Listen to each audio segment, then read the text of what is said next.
Most people's lives have been seriously disrupted by this COVID-19 outbreak. I want to talk a little bit about what happens when our lives are disrupted.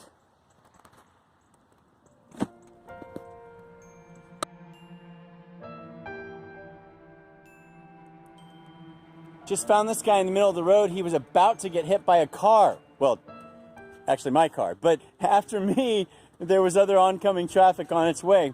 And so we are going to put him in a nice, safe spot where he can be happy and free. And I was just thinking from his perspective, what it must have been like. He must have been thinking, hey, I was perfectly fine there. Life was good. I was content. I was safe. I was secure. And for that moment, that would have been true. For that very second before I picked him up, he was safe. He was secure. But if I left him there, life would not have been so secure. Life would not have been so safe. Life would not have been so happy. The minute that car came down the road and flattened him, it would have kind of messed up his day, kind of given him a bad day. And I was thinking how much that's like our lives. How much we look at our lives, and when suddenly everything is displaced, like is happening right now with the coronavirus worldwide, how we think, whoa, everything was fine. Why is everything getting unsettled? But we can't see the big picture. We don't see what's coming down the road. And that's where we as Christians have the peace that we can trust God, that He knows what's going on. If we're removed from situations that we thought were completely fine and safe and comfortable, and suddenly He doesn't feel so safe. He feels a lot less safe right now than He did before I picked him up. But the fact of the matter, He is a lot safer unless my toddler does something to mess up his safety, which I don't think he will. Right now, he's a lot safer, right, bud? He's a lot safer than he would have been if we had just left him there, right next to that ball from my toddler. He is right now in his habitat. He is right now in a safe place. And I think it's just a good illustration of how we need to trust God, that He sees the big picture, and to say, God, Your will be done. This moment, I say yes to this moment. So I'll also say yes to God, however you want to redeem this situation, bring healing or provision. But Lord, I rejoice in You that You are enough. You are my source of contentment. David says in Psalm 16, in the midst of running from King Saul, running for his life, David says, I rejoice, for my lot has fallen for me in pleasant places. Surely I have a delightful inheritance. If David could say that while he was running for his life from mad King Saul, how much more can we?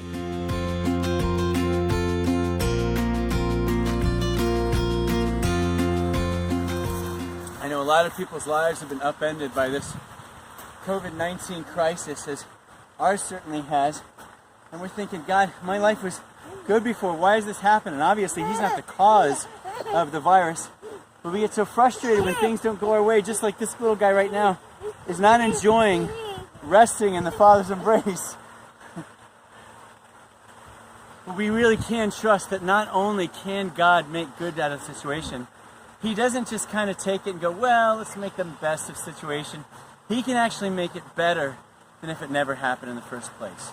Even when He's not the author of the pain, He can make it better than if it never happened in the first place. I saw that a few years ago in my life when life was good. I was getting a lot of work as an actor. I was engaged to a wonderful woman. And suddenly the work dried up for me. I was diagnosed with a very painful illness. And my fiance called off our wedding.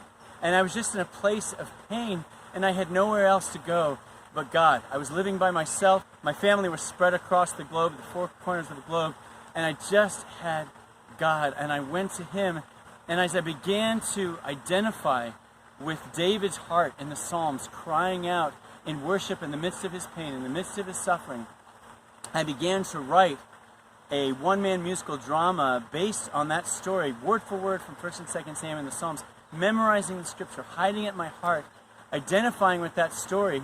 And 9 months to the day after my fiance had broken up with me, King David premiered. And it went on to be one of the greatest blessings of my life, one of the most fruitful seasons of my entire life. It was literally better than if it never happened in the first place. And not only that, best of all, I got this beautiful family. The most amazing wife I could possibly imagine out of the situation, where I had friends tell me when my fiance broke up with me, David, don't worry, there's probably someone even better down the road. And I said, I don't want someone better, I want her. But the fact of the matter is, God really does know best. And I got the most amazing wife I could possibly imagine, and got this beautiful, beautiful baby boy out of the process. We need to trust God when our lives are upended. We need to trust Him and say, God, I trust you. Like David, my lot is secure. My inheritance is a pleasant one. When David said, surely I have a delightful inheritance, he wasn't talking about the hope that his circumstances would change. He was talking about God. God is his inheritance. And God is our inheritance. So if you want to know what to do when you're feeling frustrated, what to do when your life feels completely upended, give thanks to the Lord, for He is good. Sure, I'll have a bite.